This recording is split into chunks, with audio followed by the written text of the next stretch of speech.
सोलापुरात शैक्षणिक क्षेत्रात नावाजलेल्या KLE सोसायटी संचलित अण्णाप्पा काडादी हायस्कूलच्या प्रभारी मुख्याध्यापक पदी संतोष पाटील यांची निवड करण्यात आली आहे। ते गत 8 वर्षापासून मुख्याध्यापक पदी राहून अध्यापनाचे उत्कृष्ट काम केलेले आणि शिस्तप्रिय विद्यार्थीप्रिय ठरलेले माजी मुख्याध्यापक SB पाटील यांचे चिरंजीव आहेत। ते 2003 साली हायस्कूलमध्ये रुजू झाले असून त्यांचे शिक्षण MSc BEd पर्यंत झाले आहे। पाटील यांनी सांस्कृतिक संगणक व परीक्षा विभागाचे काम प्रभावी व उत्कृष्टपणे सांभाळले आहे।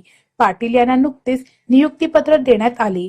या प्रसंगी संस्थेच्या स्थानिक नियामक मंडळाच्या अध्यक्षा सिंधुताई काडादी, सदस्य मल्लीनाथ विभूते, आजीव सदस्य सुनील रिक्के, विजयकुमार काडादी, पर्यवेक्षक दत्तात्रय पाटील, प्राथमिकचे मुख्याध्यापक सचिन पाटील आदी मान्यवरांसह सर्व शिक्षक शिक्षकेतर कर्मचारी वर्ग उपस्थित होता।